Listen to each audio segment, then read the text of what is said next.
दुनिया में सबसे अधिक खेतीबाड़ी करने वाले 10 देश कौन से हैं? जब से मानव सभ्यता का विकास हुआ है तभी से इंसान भोजन की तलाश कर रहा है और आज तक भी इंसान की ये तलाश खत्म नहीं हुई है।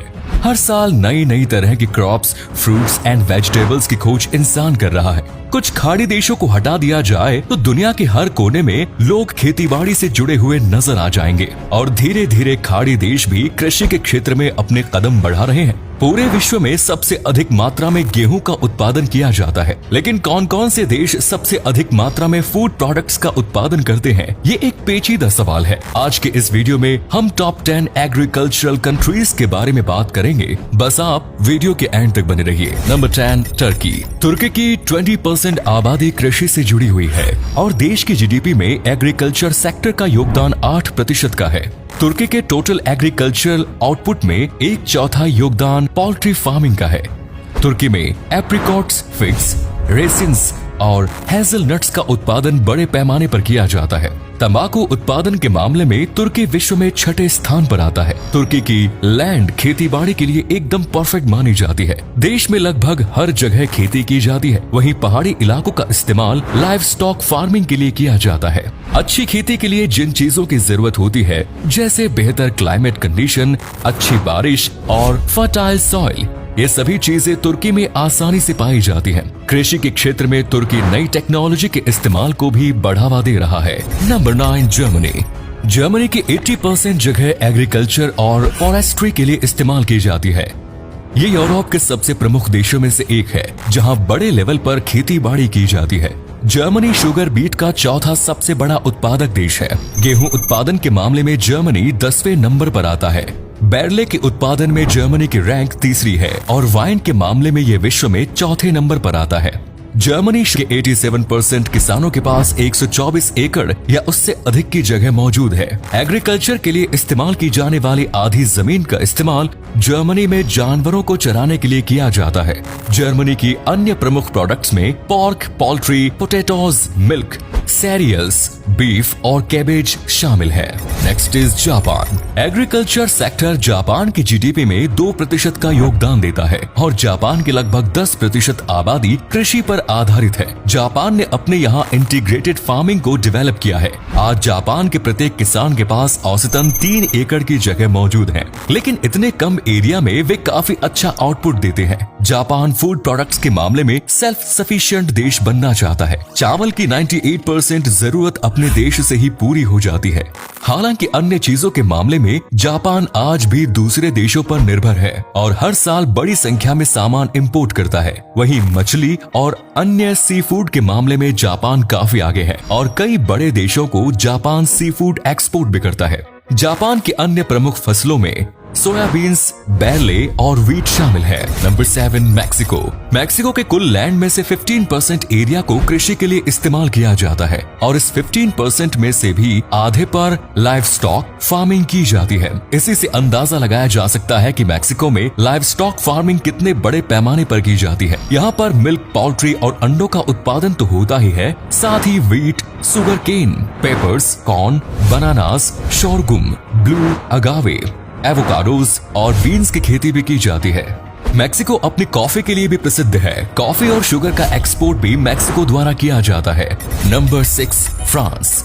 फ्रांस में अंगूर का उत्पादन काफी बड़े पैमाने पर किया जाता है और वाइन प्रोडक्शन के मामले में यह देश पहले नंबर पर आता है। साथ ही इस देश का चीज भी काफी फेमस है। यहाँ पर 350 से अधिक वैरायटी की चीज आप टेस्ट कर सकते हैं। फ्रांस में लगभग 7,30,000 फार्म्स हैं। शुगर बीट्स का उत्पादन यहाँ सबसे अधिक किया जाता है। इसके अलावा wheat, cereals, potatoes, pork, beef और रॉ मिल्क का उत्पादन भी फ्रांस करता है। पिछले कुछ सालों के दौरान फ्रांस में वीट और सीरियल्स का उत्पादन बढ़ा है, तो वहीं पोर्क और बीफ के उत्पादन में कमी देखने को मिली है। Number 5, Russia. रूस क्षेत्रफल के हिसाब से विश्व में सबसे बड़ा देश है। यहाँ पर 23 मिलियन हेक्टेयर से अधिक जगह को कृषि के लिए इस्तेमाल किया जाता है। रूस में wheat, barley, oats, sunflower seeds, potatoes और राई का उत्पादन बड़े पैमाने पर किया जाता है। रूस की अर्थव्यवस्था में कृषि क्षेत्र का योगदान 6% है। खेती के लिए इस्तेमाल की जाने वाली कुछ जगह में से 20% जगह का इस्तेमाल केवल गेहूं के उत्पादन के लिए किया जाता है।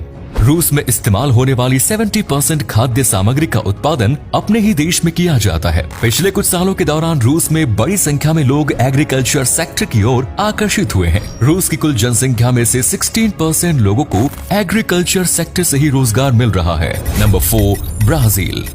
ब्राजील में आज से 12,000 साल पहले खेती की शुरुआत हो गई थी। ब्राजील के 41% भूभाग पर एग्रीकल्चरल एक्टिविटीज की जाती है। कॉफी उत्पादन और एक्सपोर्ट करने के मामले में ब्राजील पहले नंबर पर आता है। साथ ही शुगर प्रोडक्शन के मामले में भी ब्राजील को पहला स्थान प्राप्त है। वहीं सोयाबीन के मामले में ब्राजील दूसरे स्थान पर आता है। पिछले 2 दशक के दौरान ब्राजील की जीडीपी में एग्रीकल्चर का योगदान 25% तक रहा। ब्राजील में मानियोक, राइस, माइजी, कॉटन, एडिबल बीन्स और गेहूं का उत्पादन भी बड़े पैमाने पर किया जाता है।